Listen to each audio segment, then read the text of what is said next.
Welcome back.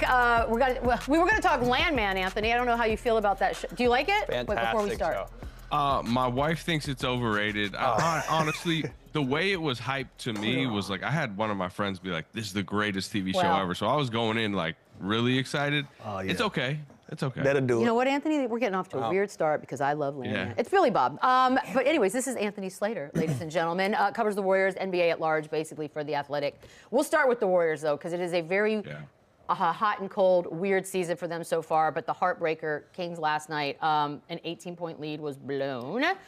The vibe at 21 and 22 with the names on that roster still, how is it right now? Not great. I mean, because you mentioned 21 and 22, but that's better than they've been for 2 months. I mean, they've been like a bottom 6 team for 2 months because it was the 12 and 3 start. Now, if I'm doing the math right, I think it's like 9 and 19 with a bottom 5 offense since, mid-November basically at this point. So I don't want to say like completely resigned to the fact that they don't really have a chance this year, but kind of. Like, I still think they believe they can muscle into the play-in. I think there's some internal hope they can find some help at the deadline, like mid-tier help, and maybe, muscle into the playoffs and threaten in the first round. But this is not like, a run is not ahead for this team. It's crazy. You're almost damned because you started the season as hot as they did and shocked people, and you're like, wait, and now we're back to where they probably should have been. But you still have Steph. Is this the lowest point for the Warriors since he's been there? No, I mean, especially not since he's been there. That might have been year 1, year 2, year 3. If, you really go back when they're booing Joe Lacob after the ownership change. He's getting benched as a rookie for AC Law. And then if you go during like this dynasty era, whatever you want to call it, the year after the 19 finals, he broke his hand, played like 4 games. Clay had torn his ACL. Kevin Durant had left. They went 15 and 50. And then the COVID hit. That was probably like the low, really for society at the time too, but like empty arenas. And but the problem was they thought that was going to boost their next era because they got the 2nd overall pick, and they made a trade with Minnesota that ended up getting them the 7th and 14th overall pick. And the problem is they tried to have this 2 timeline plan that mimicked the Spurs basically when they got Kawhi Leonard to ride out the Tim Duncan years. But they just missed in that draft. They got James Wiseman in a draft that had LaMelo Ball and Anthony Edwards up top. And then, 7 and 14, they did better, but they didn't get the next franchise face. In their defense, I thought James Wiseman was going to be an absolute stud, too. You almost one of those guys you had to take him there, right? But the Warriors on a back-to-back tonight against Chicago. Who's even available to play tonight? Is Kuminga still out? Draymond still out? What's the injury report looking like? It's funny. They actually should be healthier tonight because they're actually getting Kyle Anderson back from about 4 or 5 game absence. Then Brandon Pajemski, who was really important for them last season. They really kind of hyped this summer. Didn't have a good start to the season. He's missed 12 straight games. He's probable to return tonight. We'll see on Steph. I talked to Steph on the way out the locker room last night. He wants to play tonight, but he has not been cleared for back-to-backs recently. That's a Rick Celebrini decision, so we'll know later this afternoon. But if Steph does play, they'll actually have more bodies available. Yeah, it's tough too because the Warriors, they have a bullseye on their back, and they're gonna get everyone's best shot just because of the history they've had. And De'Aaron Fox even said, "Look, we got to kick them while they're down." So like obviously, said it out loud. Yeah, every team's trying to give their best shot, so no one feels bad for them, right? Well, yeah, it's funny. I was just listening to the end of your Darius Garland segment, and, Darius and Lou were talking about kind of like the life cycle in the NBAs and the young guys coming up and wanting to kind of beat the old heads that they looked up to. And it's kind of how it is from a team perspective, too, right? Like the Warriors used to be the young team. They took down the Spurs dynasty late in the Tim Duncan era, or at least that's who they were kind of going against. And now we're at the point of their life cycle. I mean, we could talk about various trade scenarios and ways they can try to get back into the mix, but I just think it's kind of the inevitable end of an era. And what you mentioned right there is right. I think a lot of these teams are enjoying being able to do this to Steph Curry and Draymond, because for years it was being done to them by them, and we know how loud especially Draymond was when it was happening. So people are going to be a little bit loud, in response at the end. Yeah. Right. And there was talk about the Warriors being active before the deadline to go out and find another big name to keep that title window open. You think this team stays as is, or you think they get aggressive around the deadline? I mean, it depends on how you define big name. It's funny, they played a two-way guy last night, Quentin Post, a stretch center, and Steph and Steve Kerr are talking post-game about how great it is to have a 5 that can shoot it out there.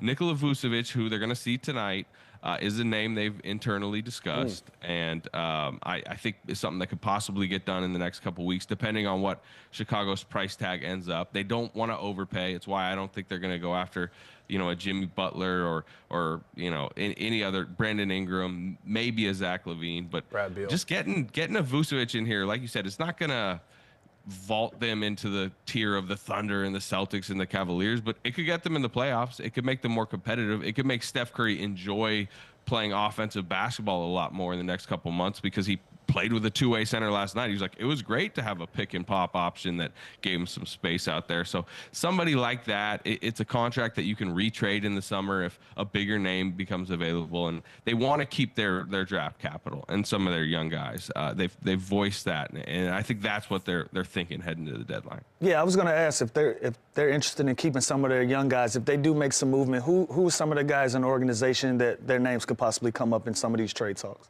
Yeah, I think especially with the partners on the other sides of these trades, they prefer expiring contracts just because it's mostly trying to get off money and getting draft picks. So, like Gary Payton has a $9 million expiring. Kevon Looney's at $8 million expiring. Dennis Schroeder, actually, he was obviously traded for on December 15th. He can be retraded, aggregated in a trade on February 5th. So, his $13 million expiring, I could see him being in a deal that has not worked well. He got, put on the bench last night. And then beyond that, Buddy Hield, some of these mid-tier contracts, I guess probably more to your question, like they're protective of Jonathan Kuminga, that their restricted free agency is going to be a big decision for them this summer, but he is like probably the one guy of that lottery pick segment of their, timeline here that still kind of has the chance to pop, I think. He was really good before he came down on his ankle. He's probably still going to miss another month or so. But I do not expect him to be on the move before the deadline. I'm glad you brought that up because, Steph and Draymond both on the record talking about it'd be silly to sort of jeopardize the future of the team. So I guess you could read that two ways. Is that specific to we're not going to get rid of Jonathan Kuminga? Because it's kind of hard to fathom a world in which both of them are just sort of like, we're just content to ride off into the sunset. Is it specific to Kuminga, basically? I think he matters within the conversation. It's also the one, and Steve Kerr's mentioned this specifically when I talked to him, the idea of like the Rudy Gobert style trade where it's 4 picks, 3 pick swaps, all the picks plus Kuminga, Pajemski, and it's like, I could give you a specific example. Like that's what Utah asked for this summer for Lauri Markkanen, and they said no, and Draymond's even on record basically hinting that it was the Markkanen situation that he told the front office, like, yeah, that might help right now, but that is just like not a smart value trade to just trade everything away for a solid fringe all-star type guy that's probably not going to carry you to your next championship. So that's more what they're talking about. There still is some nudging, like, hey, you could send a protected first or a couple seconds to get a Vucevic. That's not mortgaging the future. And as far as Kuminga goes, like there's still a lot of internal belief about him. Draymond's been very pointed about that. You could see how much they're missing him right now, just with the way they're not pressuring the rim, and that's what he does the best. But the big question is how much money does he command this summer, and then how much does that kind of handcuff them moving forward? It's got to be a lot, right? Like I would think. Yeah, I mean, they couldn't come to an agreement, in extension talks because there was such a gap. Ooh. Anthony, what's interesting, sticking with that real quick, is they couldn't come to an agreement now after this season, what he's shown. Don't you think that number's kind of gone up a little bit? Obviously he's hurt, but like, it's not going to be better. He's definitely helped his case, right? Probably, but there's not that much money out there. You got to wonder, what's the league's belief in him? You really only need one suitor, but who might offer sheet him? I think this might go to an offer sheet type situation. And you guys know how restricted free agency, Chandler, restricted free agency kind of comes with its own challenges on the player side. It's very team controlled because they can really call bluffs and just match if they want to. And Brooklyn is a name I've heard, obviously, like they're a team with space. They're a team that could use kind of a young on the rise potential, wing star. If Brooklyn believes he is, gonna turn into that, he part of his upbringing was in Brooklyn. So, yes, his price tag goes way up if a team like Brooklyn's willing to go in. But if the Warriors play hardball, maybe we're talking in the 25 to 35 million per year range, which, might sound like a lot, but in this day and age, that's kind of like middle tier. And this could be one of those situations where another team puts in a trade kicker or no trade, someone like that, to make it even more difficult for the Warriors to match. Then we can do it again. And I will say, I think Jonathan Kuminga's side would be very amendable to, like, poison pilling it up. Just to see be how like, important those things are these days. Exactly.